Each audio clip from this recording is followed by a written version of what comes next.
Hey, what's happening? This is Matt Harvey from EXHUMED. I'm blowing it up on Capital Chaos TV.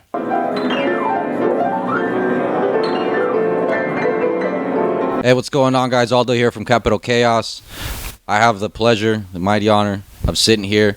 Matt from EXHUMED. How's it going, man? How's the tour been? How's life in general? Life is good, man. The tour's been going really well. We've been having a lot of fun with everybody, with all the other bands. Everyone gets along. Everybody's cool, which, kind of goes a long way to making a tour run smoothly and keeping everybody happy, especially because this is for us, it's a 6-week tour. For everybody else, it's not for everybody. For us at Necrot, it's a 6-week tour. And for Gatekeeper and Judiciary, it's a 4.5 weeks. So it's a long one, and it makes life a lot easier when everybody's cool and everybody works together and has a laugh, and so it's good shit, man. It's been all right. It's a really good lineup. I feel like I should be paying a lot more money for the lineup that you guys have brought. I'm impressed. I'm really excited for the show tonight. So what is the mindset on this tour, man, compared to other tours you've had? Like, what kind of energy are the other bands bringing? What kind of energy is the album bringing? Well, it's a really cool mix because obviously we've been around for a while, and we have we're several records into our discography at this point, and so we have a certain subsection of fans who are, maybe closer to my age, or at least probably in their 30s or whatever, and maybe have been listening to this kind of music for a long time. Whereas Gatekeeper is a newer band. This is their second record. Obviously, it's been blowing up and doing great things for them. And they have a different subsection of fans that are a little bit younger and maybe are just getting into death metal kind of now. So it's a nice mix because there's going to be kids that will come to see Gatekeeper that maybe they'll be like, well, I've heard of EXHUMED, but I haven't spent any time with it. And then there's also the subsection of our fans who are just jaded old fucks who are like, well, I don't know about this new band, blah blah blah blah blah. So I think it's been working well in that we have a lot, there's a big overlap of the audience, but there's also a nice kind of crossover to where people will see the bands that may not, that maybe wouldn't on our own. Because originally, us and Necrot were booking a tour, and Gatekeeper and Judiciary were booking a tour, and we were both kind of trying to build the bills, and we were looking around, and our agent would call somebody and be like, oh, I don't have this date available because we have Gatekeeper. And then Gatekeeper's agent would call and they'd be like, oh, we don't have this date available because we already have EXHUMED. And so it was like, well, instead of going out, especially with King Diamond out on the road, and then Guar just was touring, and and Morbid Angel is out right now. So it's like there's a lot of traffic. So it made much more sense to just combine forces, and kind of make one, sort of splashier underground tour than kind of like dividing and suffering because of it. When there's a lot of shows, kids, you only have so much fucking money to go to a show. So yeah, it's better to Eiffel Tower this one with the fucking lineup that you guys got. I know I scrounging all kinds of money, doing all kinds of oil changes and shit just to have enough money to go see a fucking show and get crazy in the pit that day. Right. So I respect that a lot. Shit. So the song "Playing with Fear" off the new album really stood out to me. Is there a specific track on the album that stood out to you, that you're most proud of, or that you're like, man, you guys fucking killed it, or you guys did something different on that you thought was going to turn out different, but it ended up working out? I mean, I think, I feel like all the songs are good, and they all sort of deserve to be there.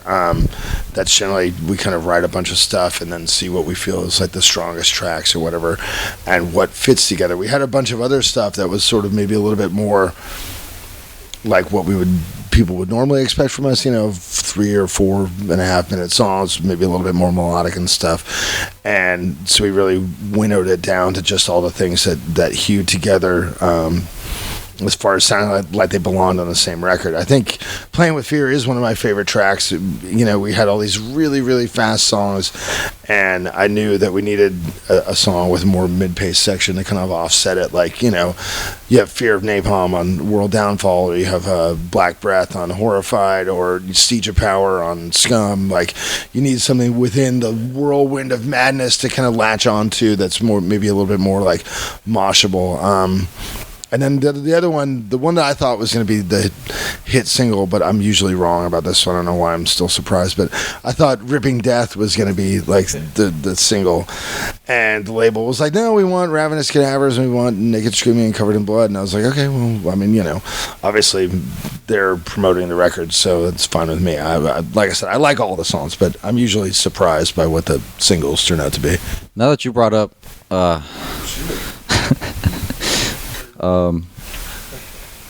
Naked Screaming and Covered in Blood, so the first time I saw the music video, I was probably, I don't know, about 2 hours into my really horrible edible trip. Oh my god. Yeah, no, it was cool. But then, scrolling through my phone, and EXHUMED has a new video out, and I saw it, and it just fucking melted my mind, man. I didn't know what the fuck was going on. Can you explain a little? Did you have anything to do with what, or how everything played out in the music video and what happened, or how did you guys get that one out? We definitely kind of came up with a basic treatment. The lyrics I originally wrote, it's like a Texas Chainsaw Massacre thing, like you're escaping from this house where everyone's being killed, and just when you think you've escaped, you kind of get dragged back in. And we knew that was going to be, in terms of the budget and the production, that was going to be too involved to replicate. So we kind of just came up with this like basic slasher premise, and we talked to the director about it. And then Ross kind of came in as we were getting closer, and he's like, "Well, I think it would be more fitting and more kind of akin to the sort of classic horror movie storyline is the girl turns the tables at the end and makes it out like Hellraiser, Nightmare on Elm Street and that kind of thing, where the person that starts off in the movie is sort of like the powerless victim at the end finds the strength to like make it through. But we had to tell that story in like 2 minutes, so it was much more condensed, and it was a lot of fun making the video. The director Dustin Ferguson, he does like tons of like direct-to-video horror stuff. He's directed just truckloads of this shit, and both the actors were really cool and fun to work with. We just drove down to Southern California and filmed all the concept footage in one day, went out for pizza with everybody, and then the next day we went into a green screen studio and just filmed all the other shit, and it was came out just the way we wanted it. It's not a bad day when there's metal and blood and tits and beer involved in it. Right. Yeah, absolutely. All the good things in life. You got large breasts bouncing around, and then you go out for beers and pizza, and yeah, it was a lovely day. You guys really know your fucking fan base, man. Is there any song in your guys' catalog that you would like to do a music video for? Just that you creatively, like, if you have anything in your head, you're like, you know what, this song would be fucking... I think, the last album we did, Death or Revenge, was a concept album with it's all based on historical events and all that kind of shit. And I think in terms of if money was no object and we had months to do it and all this, I think it would be kind of neat to do a whole, like, in my day, I guess it would have been a VHS tape. Like when Creator did Coma of Souls, they had that Hallucinative Comas VHS tape with the whole video kind of story and this and that. And I was like, this album or that album would have been perfect for it. But, it's just the realities of time and money and all that kind of thing. But it would have been really cool because the video we did for Nightwork I thought turned out great. It's just that it was all shot in Kansas City, hence why the band is not in the video, and it would have been cool to sort of expand the narrative, get the band involved. Again, it's if money was no object, that's probably what we would have done. I mean, it is what it is, man. You guys have done tremendous work with what you got. I'll say that much. The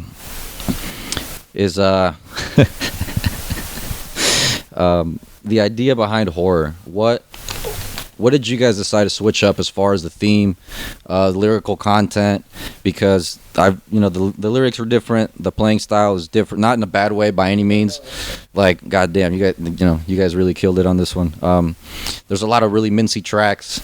I've heard a lot of old heads, old EXHUMED fans, like really, really singing your praises about the album. Nice. I mean, I think you for me it's always kind of like a reaction. I think the last album was really melodic and really expansive and had this big storyline, and the lyrics were I did a shitload of research, like reading about all the incidents, and the whole lyrics were laid out like dialogue for a musical or whatever. And we had the sort of cinematic film score bits interspersed, so it was really like a very macro kind of thing, and I felt like we really kind of pushed as far as we could go in that direction without kind of becoming a different band. Yeah. So my natural inclination ever since I was a kid, if somebody tells me like, don't go in that room, then I go in that room. So so I was like, well, what can we do that's the exact opposite of that? Like, how can we we've always been about the same things musically and aesthetically. How can we stay being the same band but do the exact opposite of what we did on the previous record? It's like, cool. Well, if the previous record, all the songs are like 4 to 5, I think we had like, the instrumentals like 7 minutes or something. Like, cool, well, let's write a song that's 45 seconds then, let's go the exact opposite direction. And, just really crystallize it down to, I think of like, if the band is a hamburger, Death Revenge was like a deluxe burger with like pulled pork and onion strings and artisanal barbecue sauce and a brioche bun and yada, yada, yada. This album is just like a fucking meat, cheese, bun, I'm sorry? I say raw meat on that. Yes. Always very rare. And I think, with the title horror, to me, I was just like, what is like the most basic, how can I boil down like what it is we're singing about? And I thought about when I was a kid and I used to go rent movies all the time, you walk into the store, the first thing you do is you look around for the fucking sign on top of the shelf that says horror, and you're like, cool, that's where I'm going. And I was like, all right, well, cool, this is like the sort of the North Star of this project. And so we delved fully into the whole VHS like shock schlock low budget B Z grade kind of horror movie thing, and it was really fun. It was really cool. Man, what is the worst show that you have ever played, whether it be in Europe or here? Oh boy, we played some stinkers back in the day, man. I remember we played one show actually in Sacramento. The first time we ever played here, I want to say it was like 1994. And I want to apologize for Sacramento.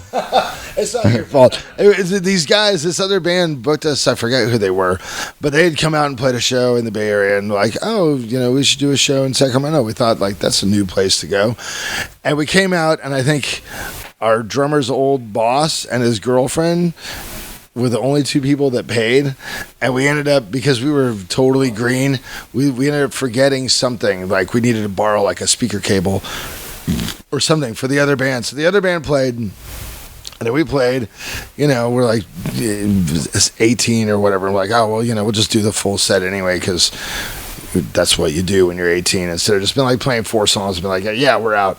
And so anyways, we're playing, and then in between songs, like nobody's there except for our drummer's boss and his girlfriend. The guy's like, yeah, I got to get my cable back. I got to go. I was like, well, all right, I guess that was the last song. Like, here's your cable. And it was just like, oh, shit, man. I mean, we all, you got to be in the trenches for a while, I guess, before you are able to be on this platform. I mean, I think every band has some similar story to that, that's just a part of, being a fucking band, I mean, even like I'll meet old heads who are like, yeah, I saw Slayer on the Show No Mercy tour in like, Peoria, and there was like 25 people there, and it's like, that kind of makes me feel a little bit better. It's like, cool, this happens to everybody, this is just what you do, and it's going to come and go, and, there might be a few years where everything's going great, and then there'll be a couple of years where it's like, things go, the tide is against you, and you just, whatever. If you believe in what you're doing, you just keep doing it, I kind of wrote this one just because, I don't know, man, I'm interested to see if, personally, as an avid cannabis consumer, okay, I just want to know, does that have a role to play in your songwriting or in the band's playing? Because when I was trying to be in a band myself, I noticed my songwriting and my vocal range was way more intense when I was high as shit. I just wanted. I was just trying to help you guys. I think it's different for everybody. I've never been a pot smoker. I'm far from straight edge. That's just not really my thing. No, we're drinking a beer together right now. Right. I want to get this on video. Give them cheers. Cheers. I know for a lot of people, our guitar player Sebastian smokes weed all the time, and I know it helps him. It's just never really been a part of what I do. I'm just not a good smoker, and I've tried eating it, and I fucking got like faint, and I saw stars, and like threw up and shit. So I just realized I'm like, that's not the drug for me. I'm more of like an upper kind of person, but it doesn't really get really involved in like the creative process. It's more just the performing and celebrating after the performance, and also passing the time of tour, because you have several hours per day where you just are sitting around. So drinking a beer is, something that makes the time go by pleasantly. It turns doing nothing into doing something. Probably helps with all the arthritis-y kind of pains that you've had over touring and shit over the years too. Yeah, I mean, until the next morning, and it feels worse, and then more beer, and then you just gonna continue. Like Lemmy said, he's like, I'm not hungover because I don't stop drinking. You just can't stop drinking, you'll get hungover. Shit. All right, guys, that's all the time we got. The Capital Chaos TV. Check out EXHUMED's new album, Horror. It's a fucking banger. You guys are gonna love it. I'll see you in the pit. Thank you, Sacramento. Cheers. Thanks, man. Thanks for having me.